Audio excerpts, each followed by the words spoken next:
when I started Restoring Hope, basically obviously had no placements.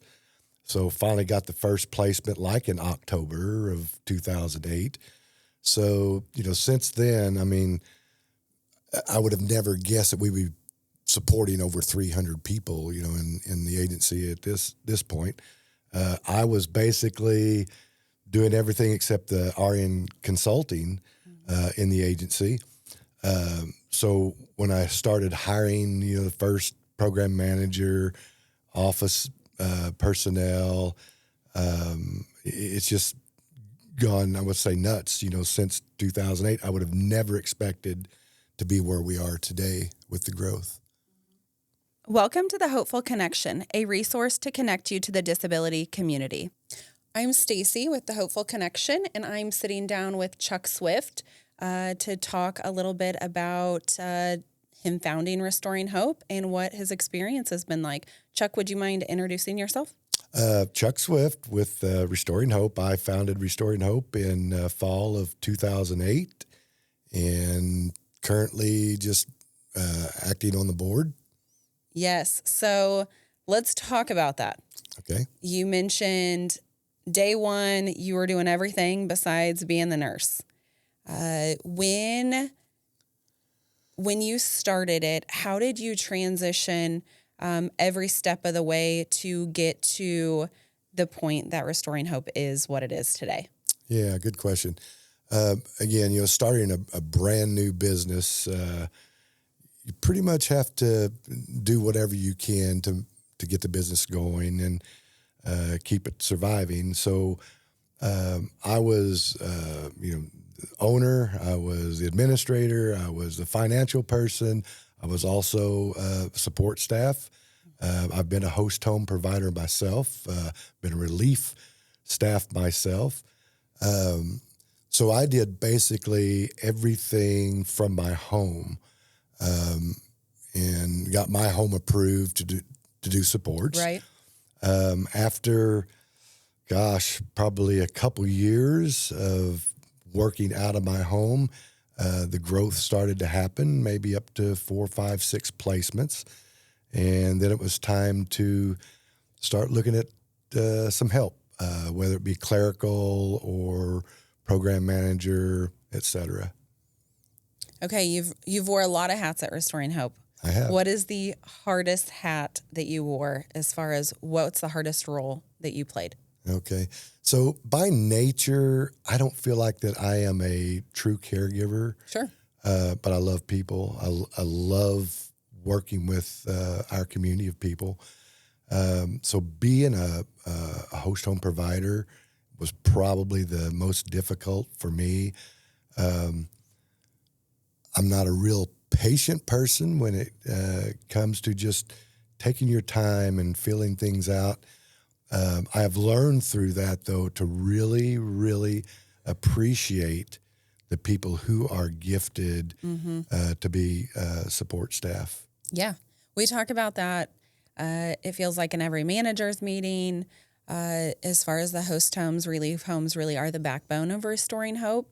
And the things that they're really good at makes them really good at their role as far as being caregivers and patient, really trying to figure out what those missing pieces are to make our individuals successful. Okay, so now that Restoring Hope is almost 17 years old, what is the thing that excites you most about Restoring Hope? Probably the fact that it's not going to stop. I think the growth, the enthusiasm, the quality of people who we attract, into the agency, it's just, to me, mind-blowing. And that part of the excitement just never ends, because every time we have a board meeting, we hear something new, we hear something growth. And it's just exciting to find out what that next good thing that's going to happen is. Mm-hmm. Yeah, and I think that within our industry, there's so many gaps that Restoring Hope has been able to fill And I agree with you. I think that excitement is really looking at what those gaps are and being able to fill whatever that need is in the social service world that we're in. Okay, so you mentioned caregiver doesn't come naturally to you.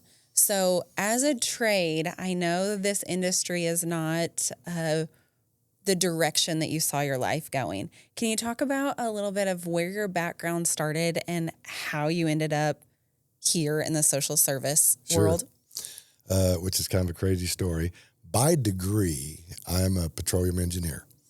Graduated from the University of Missouri, Rolla, which is now, I think, called Missouri S&T. I worked for the U.S. Geological Survey as a cartographer, a map maker, starting in like 1983. And in 1990, at the time, my wife and I wanted to get into some kind of a service field. So we got looked into starting a group home in Rolla, Missouri. So transition to then, when we started that agency, I left the U.S. Geological Survey and started working in the field with individuals with developmental disabilities. At that time, in the early 90s, there were lots of state-ran habilitation centers, as you probably remember. And the state of Missouri was looking into downsizing the habilitation centers and doing more community-type support services. So they offered, in Phelps County, Missouri, offered up an 8-person group home. And we were young. We were probably 29, 30 years old, and put in a request for a proposal and got it. Maybe because we were young, maybe it's because we were eager, excited, maybe brought something new to the field. We didn't have any experience. Sure. But we were awarded that contract. And it was an 8-person group home. And the group home, which I think is still going today, but after a couple of years, the state was seeing the success stories of people coming out of the HAB centers into a smaller congregate. Their lives got to experience things in the community that they enjoy. They got to be more accessible to their friends and their family. And so they thought we would try doing 2- and 3-person individual support living arrangements. So we started doing a few ISLs in the Rolla and Houston, Missouri areas. And by 1993, the agency had grown to the point where I was able to resign my position at the U.S. Geological Survey, and we moved down to West Plains, Missouri area, Alton, and started another group home in the Alton area. There was something about some of the individuals who we were supporting, even in those smaller congregate settings, that they just weren't being as successful,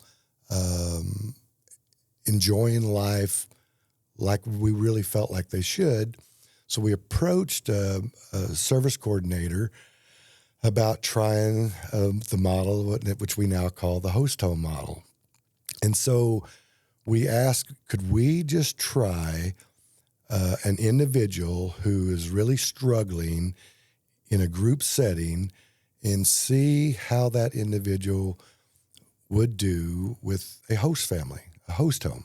At that time, we were still calling it an ISL, still through the ISL process. We went through a lot of struggles with this individual, but come to find out, he was looking to make a connection with somebody, to build a relationship with somebody. After about, I'm going to say 6-7 months, we really started seeing some really cool things happen in his life. He actually wound up living with this same host home for probably 12, 15 years. until that individual retired. Mm-hmm. And now this individual lives in his own home with some monitoring and some staff. But once we placed him in a host home and saw that can be successful, and the Department of Mental Health saw that it was really successful, we got the opportunity to start doing some more. Not only with the Department of Mental Health, then Missouri's Children's Division saw what was happening, and so we got to try some placements with Children's Division, and it just kind of, we'll say, ballooned from there. And the host home model, after, I can't remember the year that they officially made the host home model an official service, but then it just really pretty much exploded from there. Yeah. So in the host home world, you've referenced group homes, HAB centers, ISLs, which all serve a purpose in the world that we're in with DMH and with individuals. But host home model really is the foundation of restoring hope. So can you talk a little bit more about what that model means to you? Sure. So when I started Restoring Hope in 2008, because of the success that I saw in my previous agency with the host home model, that was the only model that at that time that I wanted to do with Restoring Hope. And again, because I saw so much success, and I really, to this day, just solidly believe that the reason the individuals who we support were successful is because they built a solid, healthy relationship with the people who were supporting them. And it's not perfect. At that time, it wasn't perfect. It's not perfect today. Some people feel like they want to become a host home, but they're not wired to be. They try it. So some individuals may start out with a family or with an individual to support them, and it didn't work out. But over a period of time, we find that connection that really is a true connection between the individual and the family or individual who is supporting them. Just the quality of their life, the things they get to do, vacations with the families, finding their own friends, their own likes in the community. You can just see in some instances, the glow on their face that they love their life now. Mm-hmm. Yeah. And I know 10 years ago, 12 years ago, when I first became familiar with the host home model, that's what drew me to Restoring Hope and talking about those opportunities that they have and those connections. I feel like is what makes the model so successful and provides so many opportunities for individuals that they wouldn't otherwise get in a different setting outside of the host home world. Yeah. So you bring that up, 10, 12 years ago. You and I basically first met when you were a service coordinator for a targeted case management group. And I'll actually never forget kind of how this, panned out, because I could tell that you were a believer in the host home model. You and I both got to go together to meet some individuals for potential placements. And I have to give a lot of kudos to you, because I felt like your belief in the model helped convince other support coordinators, DMH folks, Children's Division folks, to try this and give us a shot at supporting people. Mm-hmm. So I want to thank you for believing in the model as well. Yeah. And I think that, like you mentioned, the model has not been around as long as, traditional group homes and ISLs. And so it really has been a learning curve for individuals at the state level and TCM level for them to really understand that host home world and how it can be so beneficial for some of our individuals. Yeah. I think a lot of people considered it and compared it to like Children's Division's foster care program, which is obviously a very good program. One of the biggest differences between the foster care program and the host home model is we were able to financially set things up through our budgeting process to make the support service a well-paying, a better-paying job.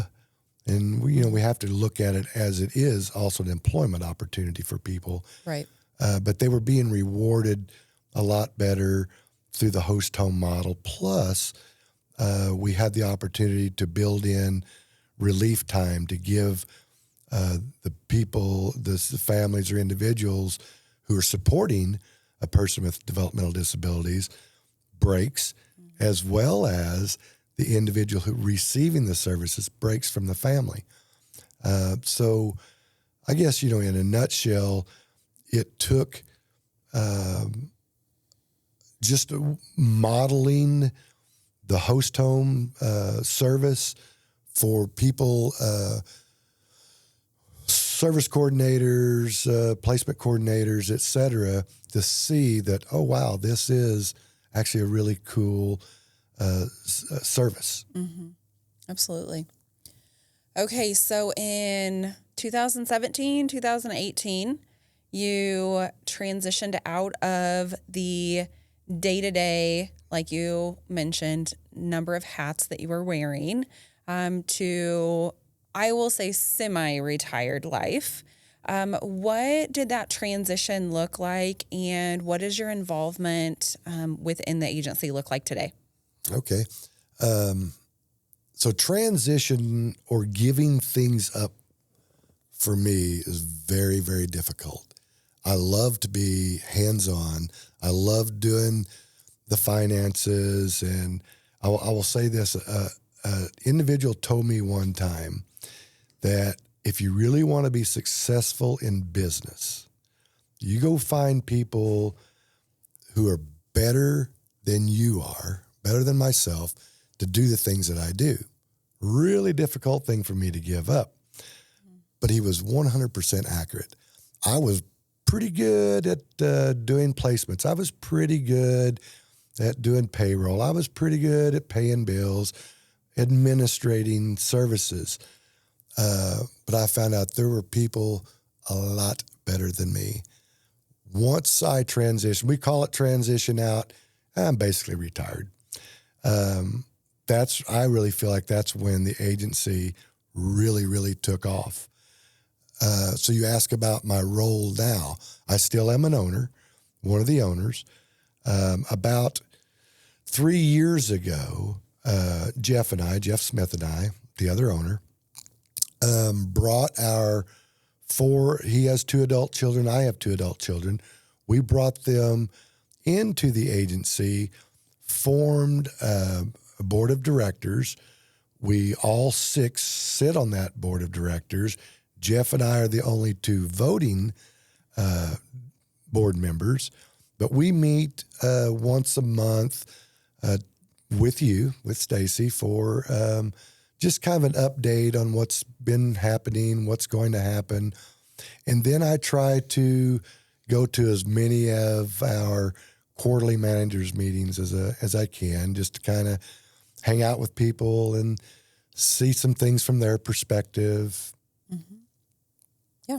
And like you mentioned, I think the board piece is really important as far as involving that next generation into Restoring Hope as a business.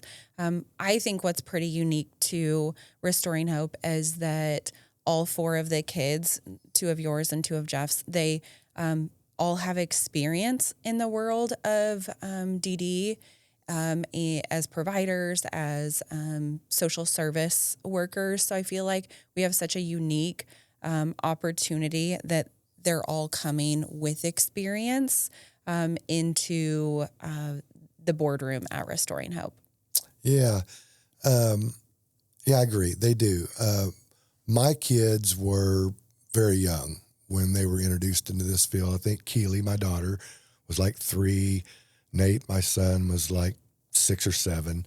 So they were basically raised, in the field. So to them, this has just been part of their life, since they were young.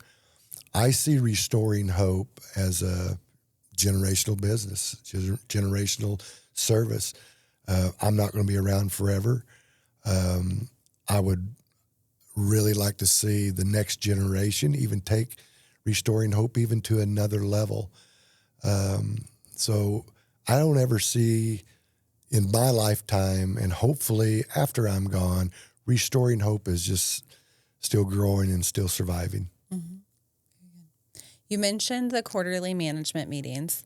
I know another thing that I feel like is really unique to our agency is how involved our owners are. What is that? You said you mentioned, or you attend those quarterly management meetings. What do you get from those meetings? I see a lot of camaraderie with the team. And before I kind of get into that, I want to just kind of throw this out as well. I remember the first program managers meeting I went to, there were maybe 10, 11, 12 people at the managers meeting, which means that's about how many people we had as managers and support staff at that level. I went to another one maybe a year and a half later, and I see like 50 people sitting in this room, and I'm like, oh my gosh, this is just, it was mind-blowing to me. So back to your question. I see a lot of brainstorming, a lot of creativity, a lot of what we can do, what needs to change, what can we do better, how can we make the services for Restoring Hope even better, and maybe even add services. Mm-hmm. Yeah. Since we're talking about this podcast or whatever, I think these podcasts that you guys are doing are just really, really cool. So it just reminds me of some other transitional or things that you and your team are doing. You guys are so creative about coming up with ideas that I would have never thought about doing. How you market Restoring Hope, how you reach out to potential families, how you reach out to different people in the state, support coordinators, DMAs, Children's Division. You guys have just blown my mind of your creativity on doing some things. And I look in the office even, and the changes that you guys have made in our systems, like in the office, to streamline things. And you're constantly looking, how can we do this better? How can we make our systems and our services better? And I know your ultimate goal is really about the people that we support and we serve. How can we make our jobs and responsibilities better so we can more concentrate on doing the quality of services that we do? And I'm just amazed how you guys do that. And I think that's a good point as far as the processes, the systems, all of that is to ultimately be able to provide the best quality service to the individual. And we know, with being in the social service industry, there's a lot of red tape involved when we're dealing with the state government, the federal government. And so there's a lot of responsibility and liability that we have to make sure that we're covering, but figuring out the most streamlined ways to do that so that we can get to the fun piece of why we do what we do, which is taking care of the individuals as best we can. Absolutely. Another thing that comes to mind, too, is the people who seem to be attracted to wanting to be part of our team is also amazing to me. It seems like people gravitate to us and the quality of people who you guys bring in through whatever processes you guys are using to recruit staff. It's just amazing because it seems to me like the people, especially the people who have been here for quite some time, are supposed to be here. Right. Whether it's for a season or for a long period of time, you guys have a way of really attracting those folks, whether it be office administrative, whether it be support homes, through our Excel program or what have you, just the quality of people. And we're up to probably 700 plus people who are part of our agency. And that's a lot to bring that many people who are somewhat like-minded who want to make lives better for the people we support. Yeah, I think that's a good point as far as who we attract. And I think we talk about it in management meetings often, that it's not just a job. It's not just some place that we show up to. Like, it's a way of life, and it's a way of life for those homes, those relief homes, for our management team, office personnel. The roles that we play at Restoring Hope have challenging days. And so having that purpose and that why we show up every day is so important. And for those homes that have been around a long time, the managers that have been around a long time, they're bought in, they're vested in making a difference with whoever they're supporting, whether it's the homes, whether it's staff, whether it's the individuals, their support teams. It really is a sense of community and connection that we're creating for those individuals. Yeah, I agree. The networking and the relationships that our staff have is another thing that just really amazes me. The teamwork. And, I can come up with tons of examples, but I know we've had some people in our agency who've had trauma in their life. Their team steps up to the plate and says, you go deal and take care of your family. Go resolve this trauma. We have got your back. I've seen that so many times. Same as the host homes.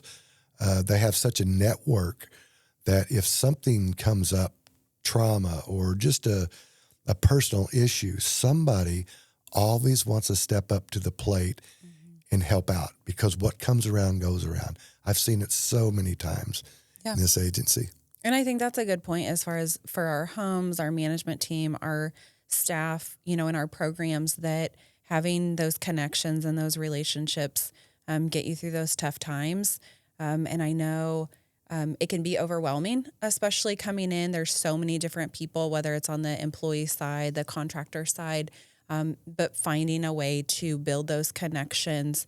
They really can be your lifelines when you go through the hard things in life. You had mentioned earlier, I think, about why Restoring Hope. How did you come up with that? Which reminds me of really the kind of the background of that.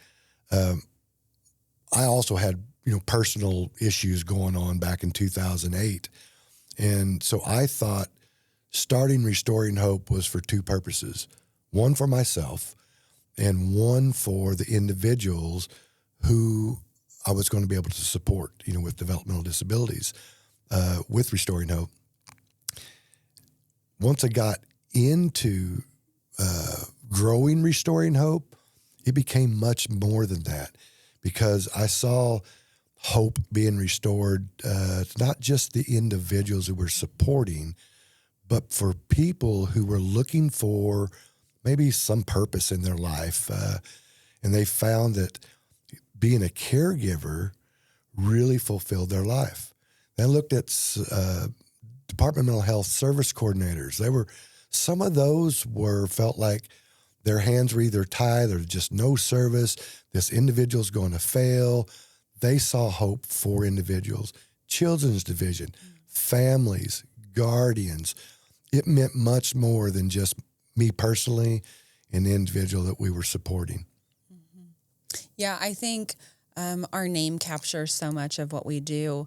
It's pretty interesting when we talk about at the management team meetings as far as like our why we do what we do.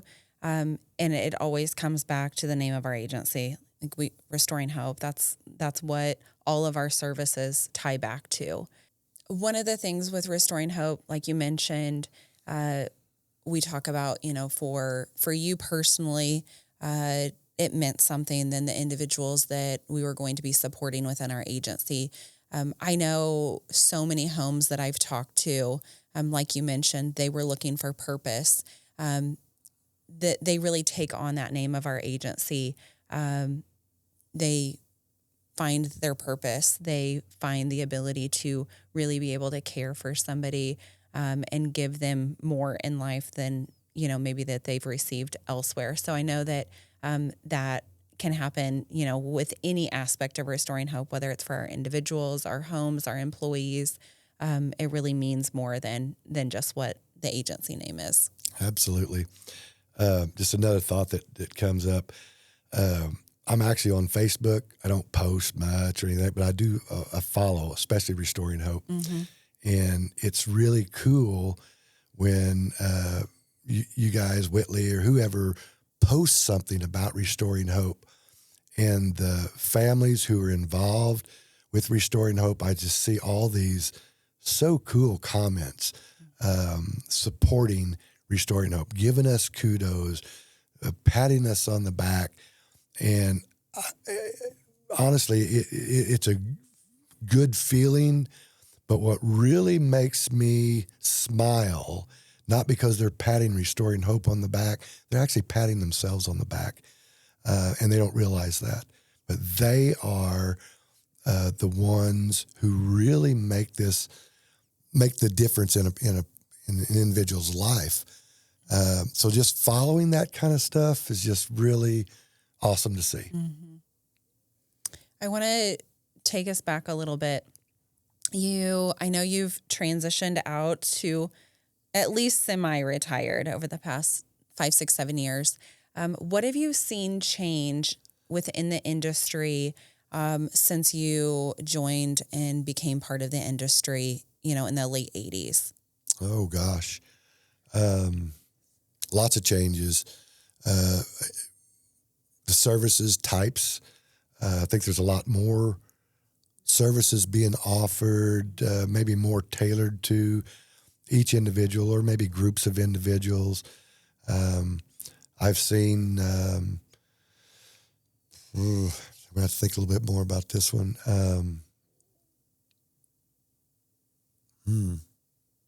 I had a train of thought too. I know, it'll come back. Just zip. I'm 64. I feel 64 some days.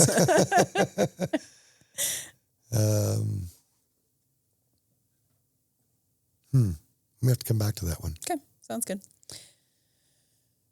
Okay, so you mentioned being on the board and having board meetings, joining quarterly management meetings. Mm-hmm. Looking back at the past 17 years and even the past 30 plus years in the industry, what are your takeaways from the industry and your time, since starting Restoring Hope? I've seen so many lives changed, whether it be the individual we support or a family who's involved or our program managers or our support staff. I guess for me personally, one of the things that I struggled with when I left Restoring Hope and somewhat even to today is that when I started my first agency in 1990, and even when I started Restoring Hope in 2008, I knew everybody. Mm-hmm. I knew every person who we supported. I knew every staff person who worked or was part of Restoring Hope. When I left, I'll just be honest, I don't know. There's so many people I do not know. that's heartbreaking because for me, part of the goodness that I felt was that I did know a lot of people. I knew the people from Department of Mental Health. I knew Children's Vision people. Today, my knowledge of those, and even our own staff, there's a lot of families. And again, I mentioned earlier about, monitoring on Facebook, some posts and stuff. I see these names pop up and I'm like, who is that? And I'll read a little bit about their profile. Oh, they are part of Restoring Hope. I don't know them. So that part probably is more heartbreaking to me. Not knowing the individuals is probably anything.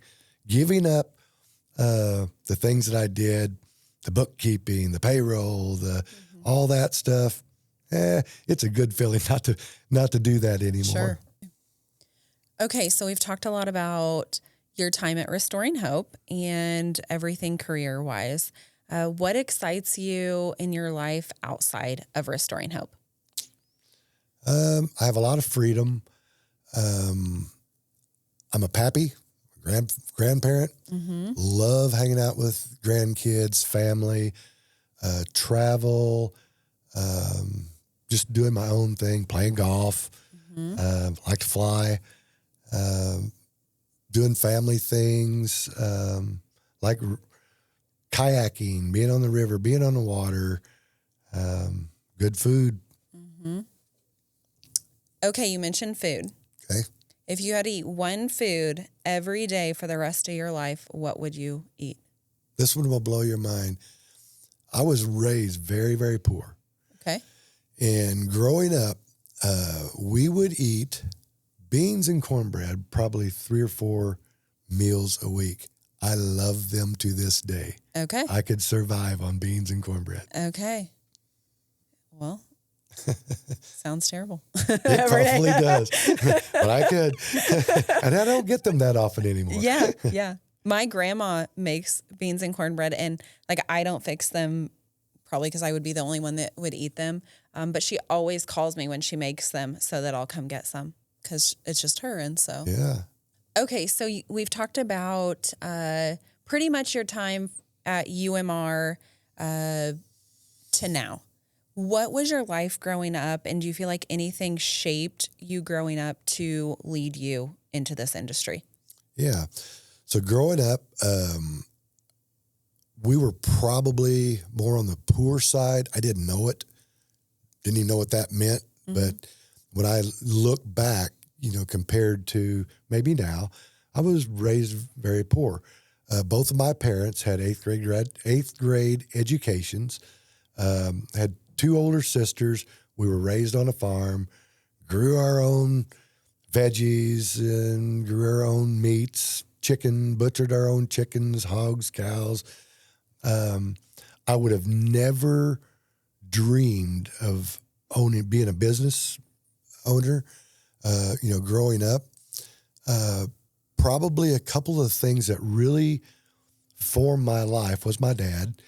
My dad was a really, really good man, just a solid character man. He taught me a couple of really good lessons. He said, always pay your bills. Never get behind on your bills. So he taught me to the best that he could about finances. And the other thing that I felt like that I learned growing up on a farm was work, physical labor. To this day, I still enjoy physical labor because I think it's good for the soul. So my dad taught me how to work, not complain about the work. And at the end of that job or whatever the project we were working on, you look at it, you're like, I accomplished something and it was good. Makes sense. And like you said, those lessons probably formed your ability to be able to be a successful business owner. Because like you said, in the beginning, you were wearing all sorts of hats. So that blood, sweat, and tears of, starting a business and wearing those hats, I'm sure definitely related back to those lessons your dad taught you. Yeah. I think with any business, especially when you're starting a business, it's pretty much impossible to just rely on anybody but yourself to get the business going and make it successful. I think a lot of people want to get into business and immediately start hiring this help and that help and this because they don't want to do it.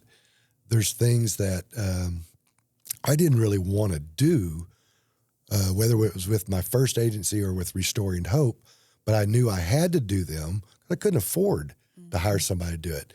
So there's a price that you have to pay, and sometimes it's a very uncomfortable price or maybe not a pleasant price you have to pay. But to be successful, there is a price that has to be paid, and you have to be willing to do it. Whatever it takes, you have to be willing to do that. Once I feel like you've paid the price, then you can start reaching out and getting some help. Yeah, good advice.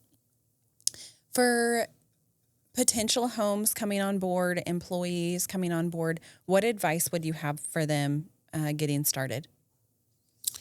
As far as becoming part of Restoring Hope, first of all, I think you check yourself. Why are you even interested in not just restoring hope, but being in a service field? If there's a passion for an individual to want to be a caregiver or want to be a support to caregivers, I think that's where you have to check yourself. And if it is, pursue it.